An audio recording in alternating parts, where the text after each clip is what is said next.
سلام، در خدمت شما هستم با آموزش جادوگمه فیلتاب که 2 مدل میخوام امروز آموزش بدم با تمام نکات که برای سجاف هست. پس به نکاتی که در حین کار انجام میشه توجه کنید، چون من از اول میرم تا به دوخت جیب فیلتاب برسم. من نمونه کار کوچیک آوردم که سریعتر با هم پیش بریم. شما اینو فرض کنید اینجا، فرض کنید روی لباسمونه، این روی لباسه. بعد قرار سجاف، یعنی شما موقع جادوگمه دارید سجاف هم داره. سجاف این پشتشه دیگه، اینه. خب ما این سجافمونه، بقیه هم آستر کشی شده. خب اولین نکته که میخوام بگم اینه که شما برای اینکه سجافتون شیک بیسته و قشنگ خودش به عقب برگرده، موقعی که شما سجاف رو به تنه اصلی به جادوگمه‌تون میدوزید، به خط مرکزی، چیکار میکنید؟ شما درز رو میدید به طرف آسترتون، به طرف سجافتون، دارید به اونور از روی کار دوخت نیش میرید به این شکل. میبینید؟ دوخت نیش و دوخت 2 میل که با پایه چرخ میرن دوخت نیش میگن. خب ما اینو رفتیم، این تموم شد. برای اینکه یه کار شیک‌تر هم بهتون بگم، ما این آستر رو دوختیم، بعد تموم شده. آستر میشه به این سبک دوخت، خب ولی یه کار شیک‌تر که مثل نوار گاندوزی وایسه اینجا بیسته قشنگ به سجاف، اینه که شما این کار رو بکنید. آستر رو دوختین، آستر رو اضافه تر بگیرین، 1 سانت اضافه تر بگیرین یا دوختتون رو نیمی از اون بدوزین. یعنی چی نیمی؟ یعنی اگه 1 سانت جا دوخت گذاشتین، نیم سانتش رو بدوزین. حالا من به جای این کار 1 سانت اصلا آستر رو اضافه تر گرفتم. یعنی شما اینجا ببینید آستر از تنه اصلی میزنه بیرون. خب حالا چیکار میکنیم؟ به خاطر که من میخوام یه کار دیگه بکنم، میخوام اینجا به سبک نوار گاندوزی شده، یعنی نه تو لباسای بازار دیدین یا نه، لبه سجاف مثل کت مردونه ها به آستر که میرسه یه نواری دوخته شده جداگونه. حالا ما نمیخوایم دوبار کاری بکنیم. از خود آستر ما به اندازه خود جای دوخت میدیم داخل به این شکل. قشنگ خودش فرم نوار رو میگیره. به خاطر چی؟ به خاطر که جای درز خودش زیرش قرار گرفته. ما روی اینجا رو دوخت نیش میریم. خب من با چرخ که اینجوری بهتر بهتون توضیح بدم. برای همه دوختاتون، هر دوختی که میخواین انجام بدین، از دوخت نیش، نیم سانتی، 1 سانتی، شما فقط پایه رو در نظر بگیرین. یعنی به سوزن اصلا نگاه نکنید. موقع دوخت شما فقط به پایه نگاه کنید که پایه چه اندازه‌ای حرکت میکنه و کجای پارچه شما قرار گرفته. الان به عنوان مثال من دوخت نیشمو که میخواستم برم چجوری میرفتم؟ به این شکل. پایه من اینجا رو میدیدم و تا آخر به همین شکل تا نهایتش رفتم. الان میخوام یه دوخت دیگه بزنم در کنار این. به عنوان مثال میام کنارتر اینجا، مثلا به این پایه نگاه میکنم که لبه درز من قرار گرفته، درز پارچه من. خب شروع میکنم اینو تا آخر برم، به همین شکل حرکت میکنم.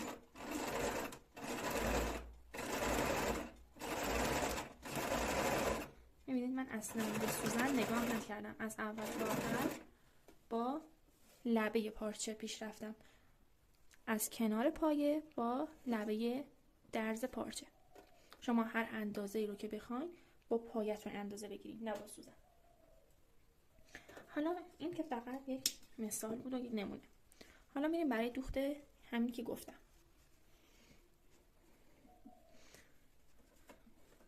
الان اینو میخوام دوخت نیش برم.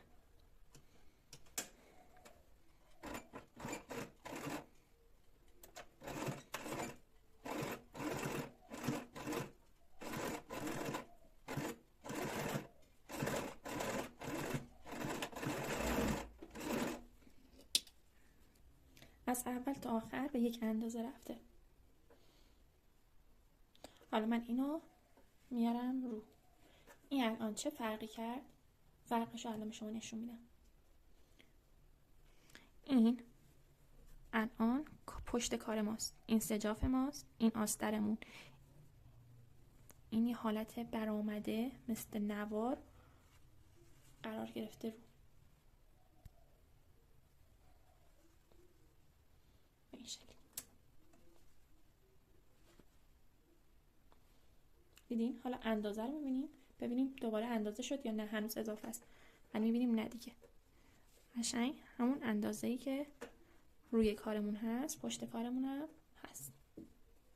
پس 1 سانت فقط اضافه گذاشتم. به خاطر چی؟ به خاطر که این برگرده روی دوخت خودش دوباره دوخته بشه که حالت نوار دوزی بگیره. این تا اینجا ما این کارا رو کردیم. اینا یعنی قبل از دوخت جا دکمه و اینجور چیزاست. الان میریم سراغ دوخت جای دکمه فیلتابمون.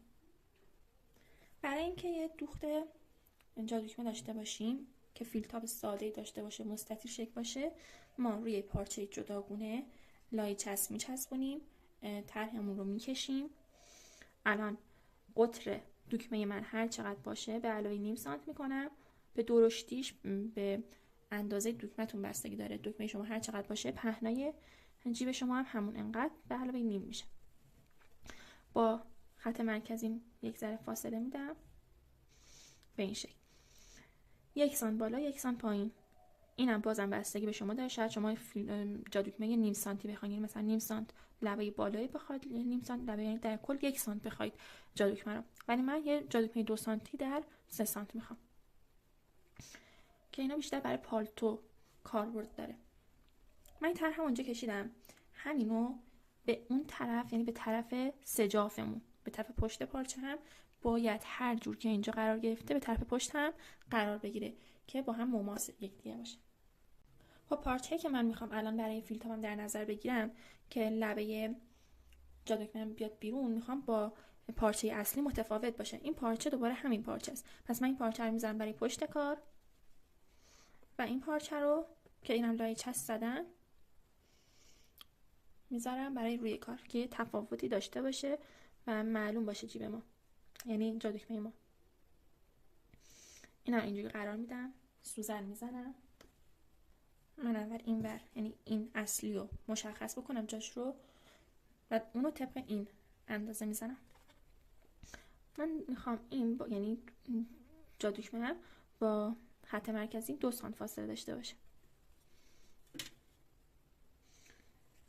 اینو اندازه زدم، سوزن بزنید قشنگ. و یه نکته که دیگه داره، شما این تیکه پارچه‌ای که جداگونه میاد روی این قرار میدین، از لحاظ طول یه خود طولانی تر باشه، چون قراره دوباره عین همون جیب فیلتابی که در ویدیوهای قبلی آموزش دادم قرار عین اون دوخته بشه که اینا میاد جزو خود جیب. پس باید یه فضایی داشته باشه. خب اینو علامت زدم. اینم میام طبق اینطوری شما پشت به پشتش میکنید،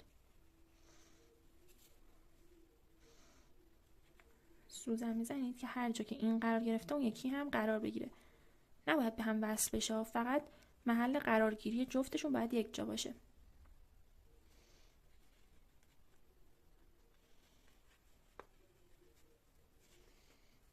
اینطوری. خب من سوزن زدم اینا رو، یعنی جفت اینا با هم سوزن خورد، نه اینکه روی هم، یعنی توی یه جا قرار گرفتن. اگر این فاصلش تا خط مرکزی هر چقدر هست، این طرف هم اینجا دکمه هم فاصلش تا خط مرکزی همینه، یا مثلا از بالا تا پایین اینطوری. اینا باید با هم یکی باشه، یه جا باید قرار بگیره. حالا بریم برای دوختش. شما برای دوختش چه کار میتونید بکنید؟ برای اینکه دقیق باشه میتونید درجه نخهاتون رو، یعنی اندازه هر کدوم از این بخی ها که میخوره به پایین، شما بشمرید همون اندازه درجه کشش نخ همه چی همون باشه هر چقدر که اینجا بخیه میخوره بشمارید که این طرف هم همین بخوره. اینطوری کار دقیق تر میشه. ولی اگر حرفه‌ای تر از این حرفا هستین میتونید کار رو یک سره بدوزید. من یک نمونه اینجوری برای شما بزنم که منظورم رو متوجه بشید.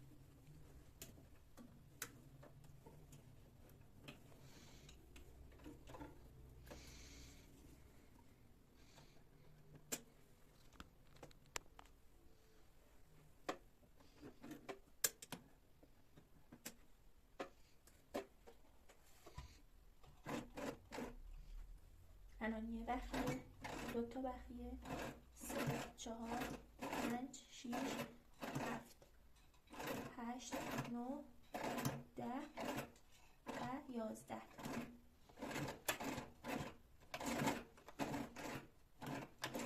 به شرطی که شما این پارچه رو نکشین، یعنی این طرف شال بندازید پارچه رو و این طرف بکشید، نه این فایده نداره. هر کار که این طرف کردین اون طرف هم این کار بکنید. پس این طرف شد 11 تا دوخت.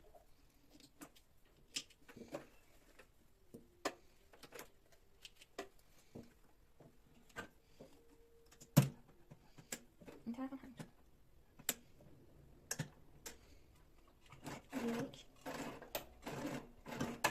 1 2 3 4 5 6 7 8 9 10 11.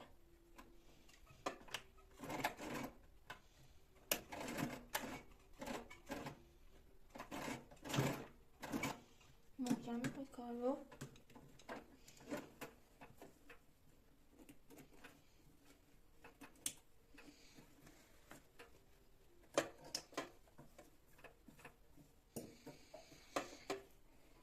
حالا میریم سراغ این طرف. هر جا که تموم شده کارمون از همونجا شروع میکنیم. خب شروع میکنم. 1 2 3 4 5 و 6.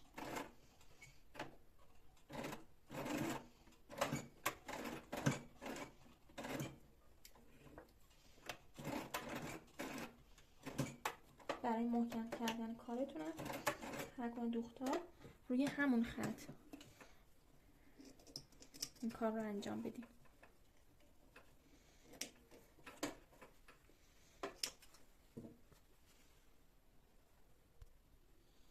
ببینید دوخت رو بیرون نزده یا داخل نیومده. این طرف هم همینطور. حالا بریم سراغ این طرف. این طرف 6 تا بخیه بود، این طرف هم 6 تا بخیه. این قسمت خیلی مبتدی هست برای کسایی که برای اولین بار میخوان فیل تاپ بدوزن. بد نیست، روش خوبی. 1 2 3 4 5 6.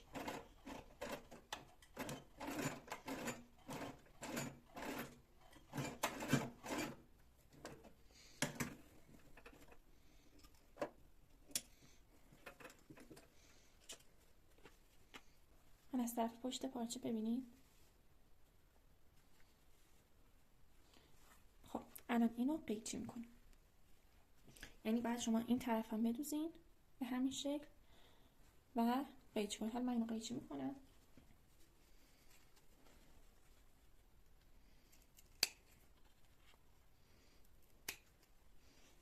سه گوش ها رو هم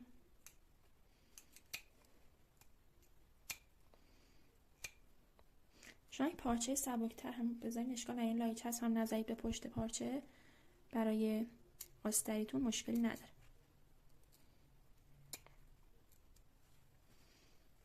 بستگی به جنس پارچه شما داره.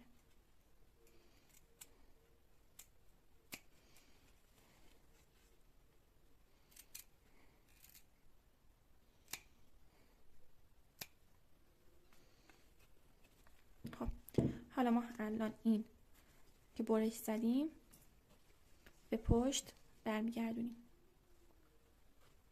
به این شکل. این رفت عقب،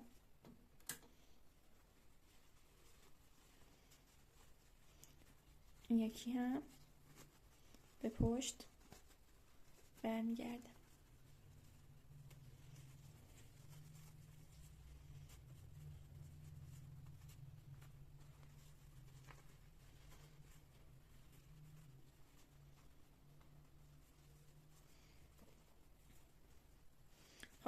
این یه اتو میخواد. اتو که زدین تموم شد، میتونین اینجا لای چسب بچسبونین، میتونینم نیش برین، دوخت نیش برین، هر کدوم که خودتون خواستید. منظورم زانفیکس بود، ببخشید. میتونید زانفیکس بچسبونید، این کار که دیگه برنگرده. میتونید هم دوخت نیش برین دور تا دور. اول اتو بزنیم، بعد این یکی هم بزنم به پشت برگردونم، دوباره بیام ادامهشو بگم. این طرف هم دوخته شد، طرف روی پارچمون. اون طرف پشت بود به این شکل، این طرف رو هست. الان اینم قیچی بکنم.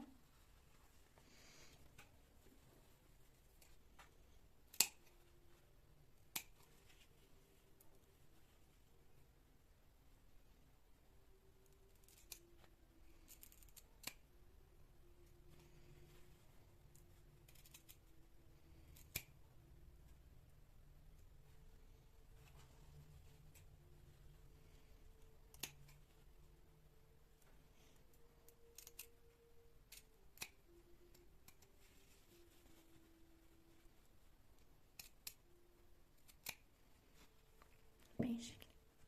الان این هم به پشت برمیگرده.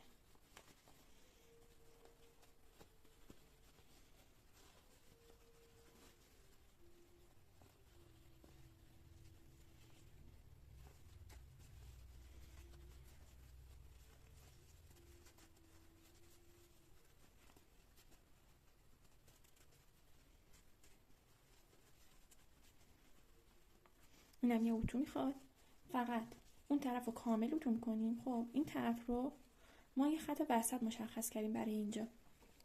برای چی؟ برای اینکه این بیاد پیلی بشه. گفتم که ما یه فضایی میخوایم برای اینکه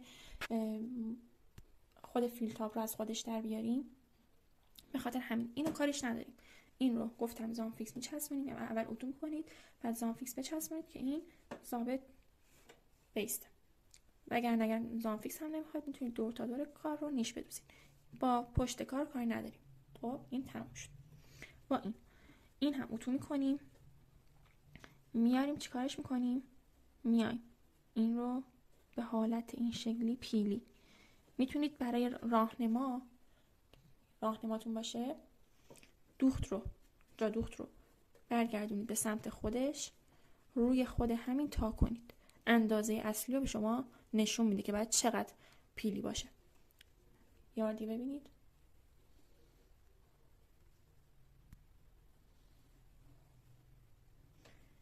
این رو میدم بالا به سمت جیبم.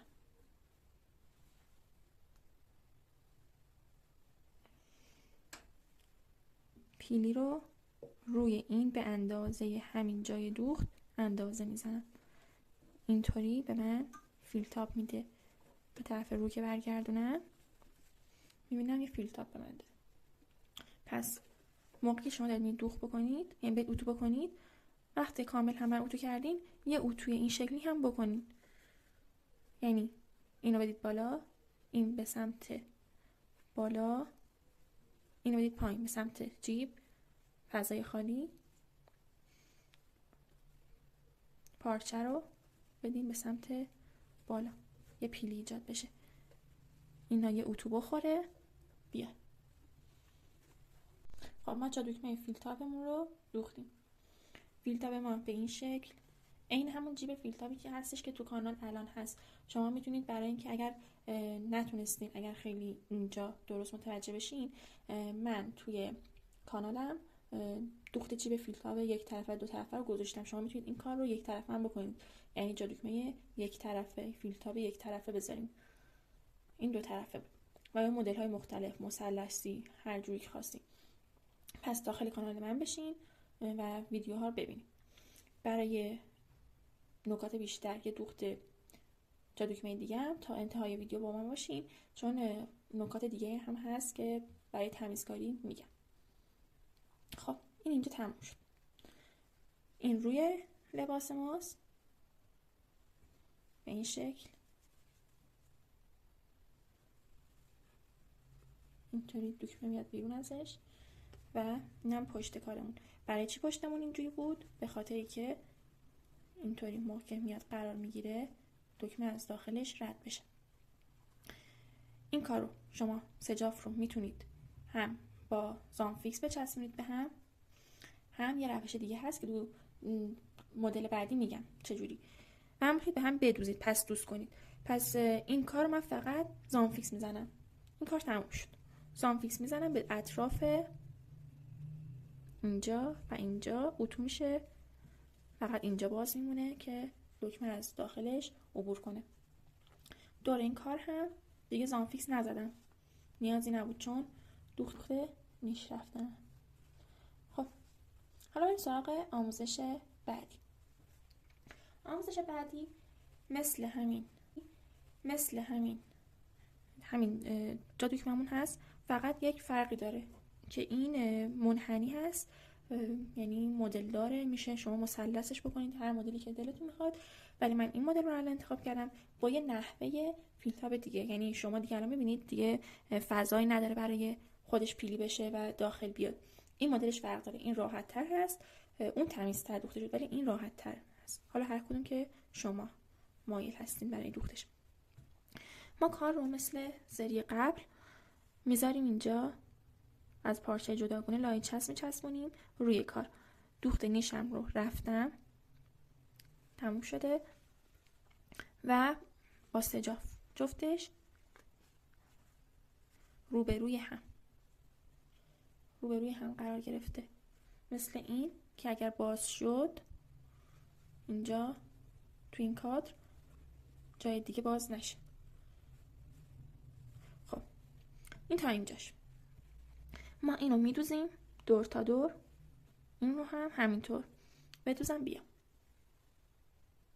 خب جفت جا دکمه ها دوخته شد به این شکل.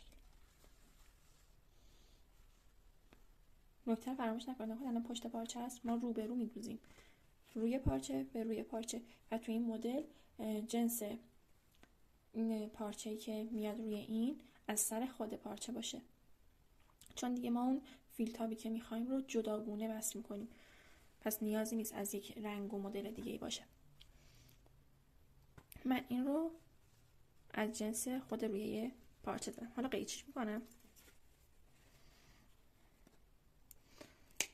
اینو دور تا دور قیچی میکنیم، این اون قیچی نمیکنیم.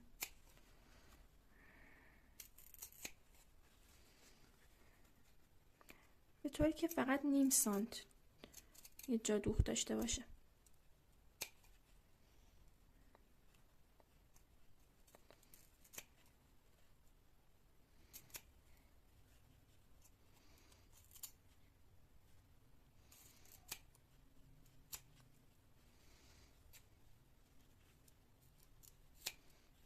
خب حالا چرت زدنش چه شکلی هست؟ اینجا که منحنی هست خیلی نزدیک به هم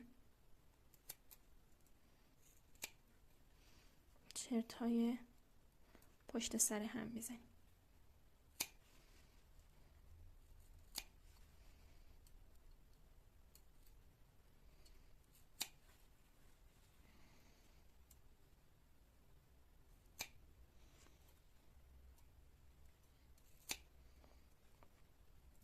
یکی هم اینجا و گوشه.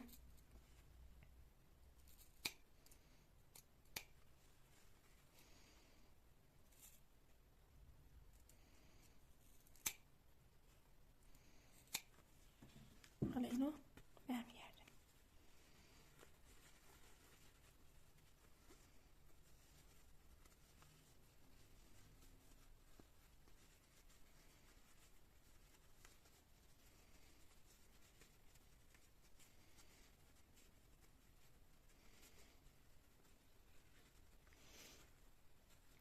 اون طرف هم برش میزنیم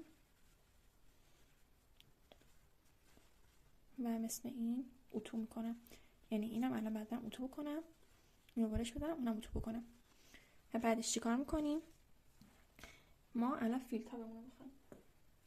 فیلتاب ما اینه، 2 مستطیل به اندازه پهنای یا قطر دکمه‌مون.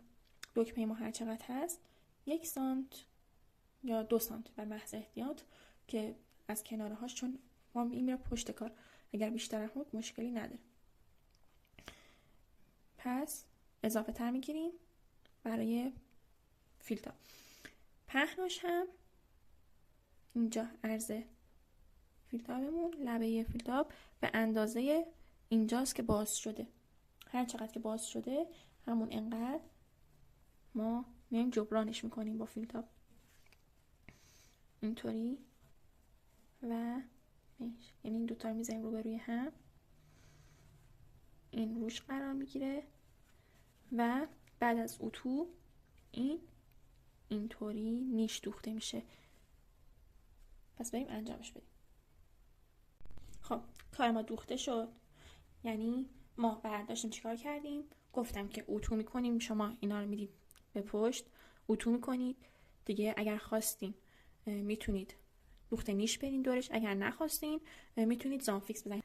حالا این یکی هم همین کار کردیم. بعد فیتله ها رو که مستطیل بریده بودیم به اندازه پهنای جادوگرمون همونه از پشت گذاشتیم به این شکل، اینطوری دوخته شد. حالا برای چی ما برداشتیم این کار کردیم؟ اگر برین ویدیو جیب فیلتابمون رو ببینین متوجه میشین که برای چی این کار کردیم.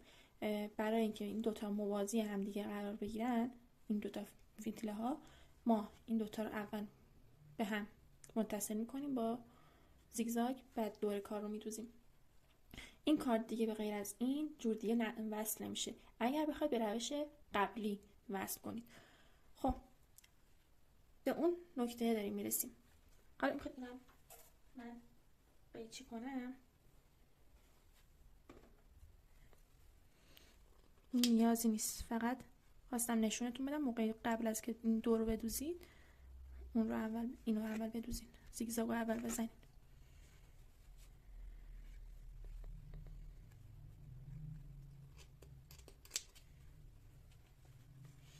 به این شکل. خب این تا اینجا. اون نکته که خواستم بگم، تو سری قبل گفتم چی؟ گفتم که شما میتونید اینجا رو زانفیکس بزنید به هم بچسبونید یا پس دوز کنید.